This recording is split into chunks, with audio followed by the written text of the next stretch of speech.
Om Sai Ram. Today I will be reading chapter 47 of Sai Satcharita. Chapter 47 Baba's Reminiscences. Story of Veerabhadrapa and Chenbasapa, Snake and Frog. This last chapter describes Baba's reminiscences about two goats. This chapter describes more such reminiscences and relates the story of Veerabhadrapa and Chenbasapa. Preliminary. Blessed is the face of Sai. If we cast a glance at him for a moment, he destroys the sorrow of many past births and confers great bliss on us. And if he looks at us with grace, our bondage of karma is immediately snapped away and we are led to happiness. The river Ganges washes away the dirt and sins of all people who go to her for a bath, but she intently longs for the saints to come to her and bless her with a touch of their feet and remove all the filth accumulated in her. She knows for certain that this can only be removed by the holy feet of the saints. Sai is the crest jewel of the saints, and now we hear from him the following purifying story: The Snake and the Frog. Sai Baba said, "One morning, after taking my breakfast, I strolled along till I came to a small river bank. As I was tired, I rested there, washed my hands and feet, and had a bath and felt refreshed. There was a footpath and a cart track, sheltered by shady trees. The breeze was also blowing gently. As I was preparing to smoke chillam, I heard the croaking of a frog. I was striking the flint and lighting the fire when a traveller turned up, sat by my side, bowed down to me, and politely invited me to his house for meals and rest. He lit up the pipe and handed it over to me. The croaking was heard again, and he wanted to know what it was. I told him that a frog was in trouble and was tasting the bitter fruit of its own karma. We have to reap now the fruit of what we sow in our past life, and there is no use crying about it now. Then he smoked and handed over the pipe to me and said that he would go there in person and see for himself. I told him that a frog was caught by a big snake and was crying. Both were very wicked in their past life and were now reaping the fruit of their past actions in the present bodies. He went and found that a huge black serpent was hiding and holding a big frog in the mouth. He returned to me and said that in about 10 or 12 minutes the frog would be eaten up by the snake. I said, "No, this can't be. I am its father or protector, and I am here now. How shall I allow the snake to eat it up, and when I am here for nothing? Just see how I release it." After smoking again, we walked up to the place.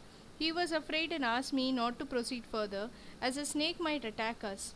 Not minding him, I went ahead and addressed the creatures thus: "O Veerabhadrapa, has not your enemy Basappa yet repented, though he has been born as a frog, and you too, though born as a serpent, still hold bitter enmity against him?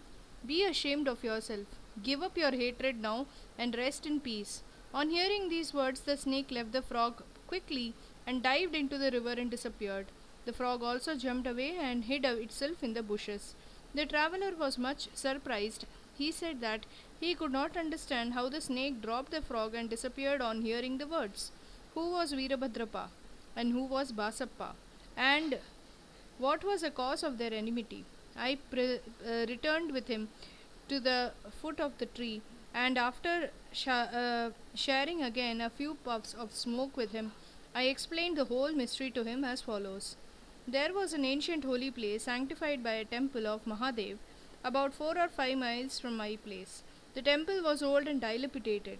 When the residents of the place collected funds for its repairs, after a large amount was collected, arrangements for worship was made, and plans with estimates for repairs were prepared.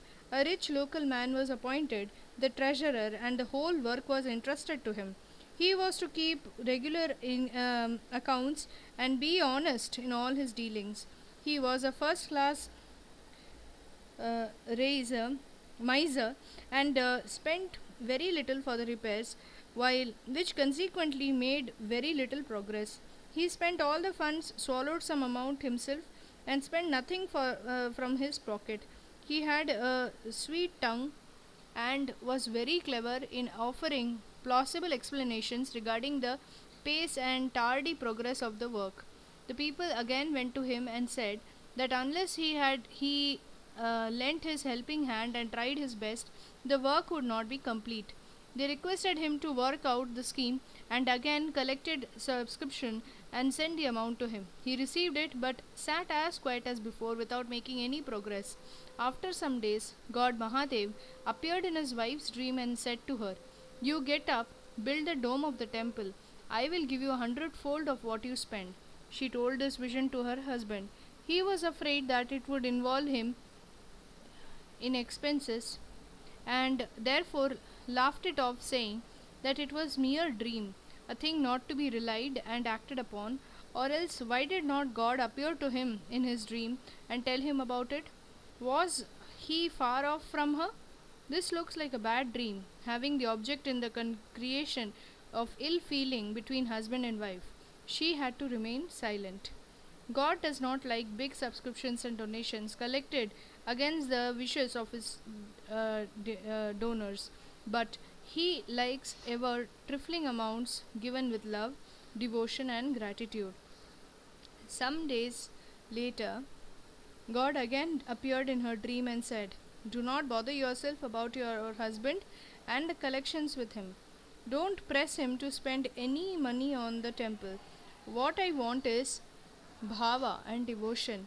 So, give it if you like, anything of your own." She consulted her husband about this vision and decided to give God her ornament. The miser felt disconcerted and decided to cheat even God in this item. He undervalued the ornaments at 1000 rupees and brought them himself, and in lieu of the amount gave a field to God as endowment or security. The wife agreed to this. The field or land was not his own. It belonged to one poor woman named Dubaki, who mortgaged it to him for 200 rupees. She was not able to redeem it for long. So the cunning miser cheated all, his wife, Dubaki, and even God. The land was sterile, uncultivated, and worth nothing, and yielded nothing even in best seasons. Thus ended his transaction, and the land was given in the possession of the poor priest, who was pleased with the endowment. Some time later on, strange things happened. There was a terrific storm and heavy downpour of rain. Lightning struck the house of the miser when he and his wife both died. Dubaki also breathed her last. In the next life, the rich miser was born at Mathura in a Brahmin family and was named Veerabhadrapa. His devout wife was born as a daughter of the priest of the temple and was named Gauri. The woman Dubaki, or the mortgager, was born as a male in the family of the Gurav, or attendant of the temple, and was named Chenbasappa. The priest was a friend of mine. He often came to me, chatted, and smoked with me. His daughter Gauri was also devoted to me. She was growing fast, and her father was seeking a good husband for her. I told him not to worry about this, as the bridegroom himself would come seeking her. Then there came a poor boy named Veerabhadrapa of their caste, wandering and begging his bread to the priest's house. With my consent, Gauri was given in marriage to him. He was also at first devoted to me, as I recommended his marriage with Gauri. Even in his new life, he was hankering after money and asked me to help him to get it, as he was leading a married man's life. Strange things happened. There was a sudden rise in prices.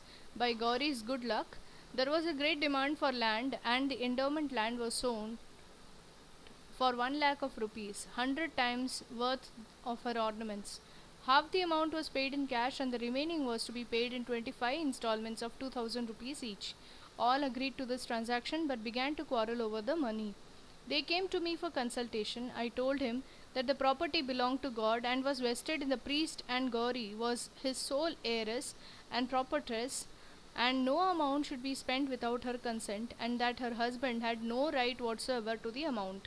Hearing my opinion, Veerabhadrapa was wroth with me and said to me that I wanted to establish Gauri's claim and embezzle her property. Hearing his words, I remembered God and kept quiet.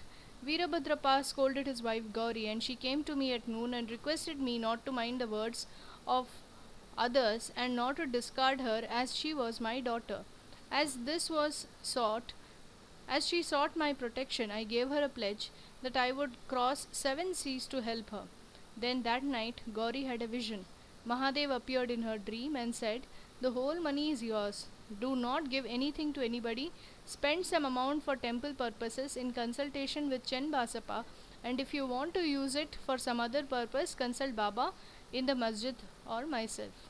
Gauri told me the vision, and I gave her proper advice in that matter. I told her to take the principal or capital amount to herself, give half the amount of interest to Chen Basappa, and that Veerabhadrappa had nothing to do in the matter.